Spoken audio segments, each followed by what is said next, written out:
planting a Paw Paw seedling.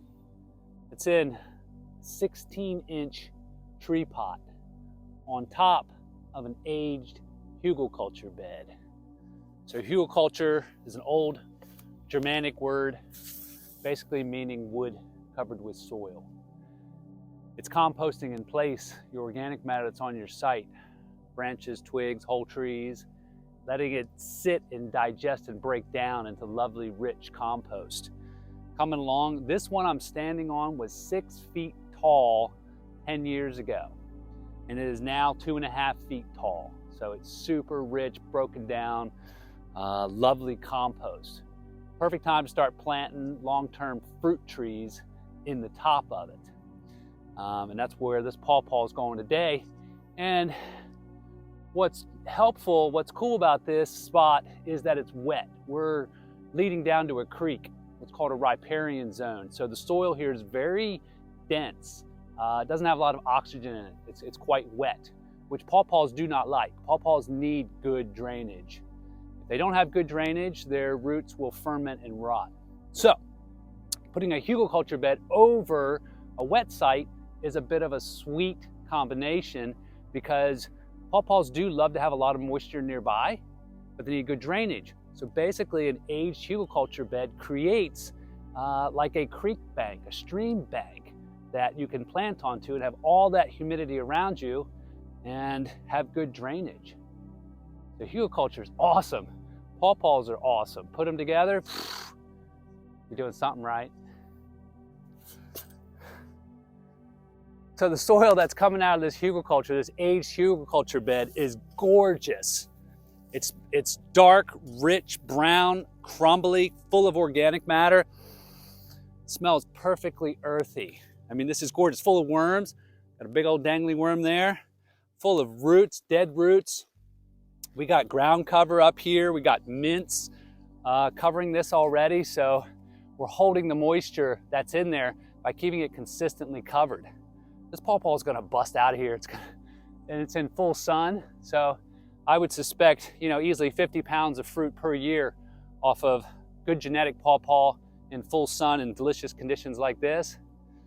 It's gonna pop. All right, so there's a bit of an art to getting trees out of these deep tree pots. What I do is I squeeze the sides, loosen them up in there, and ideally the tree itself is maybe the soil medium is a little bit dry, so it's not sticking as much. And I put my hand like this and I give it one jerk. Carefully pull that off. Hold this.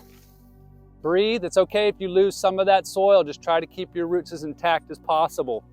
Have your hole absolutely ready. Your soil all ready to the side and crumbly. You don't, at this stage, want to be messing with trying to get your soil right. You want to have prepared that in advance so it's really kind to the tree, right? Make sure your soil depth is the same as it was in the pot. Not higher, not lower. Place it in. Bring in your soil medium. Make sure it's crumbly, no big chunks, no rocks. You wanna make sure there's no airspace in your hole. That's one of the biggest considerations when planting, is make sure there's no airspace.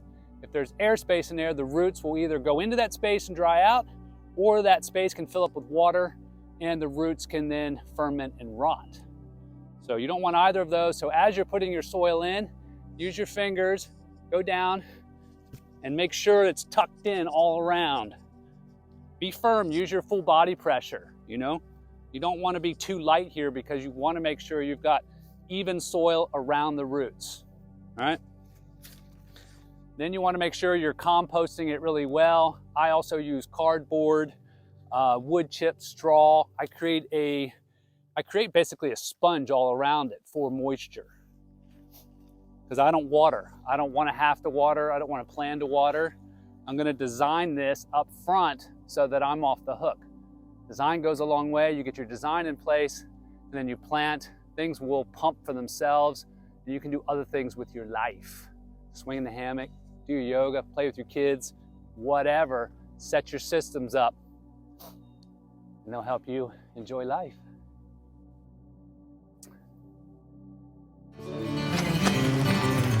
you.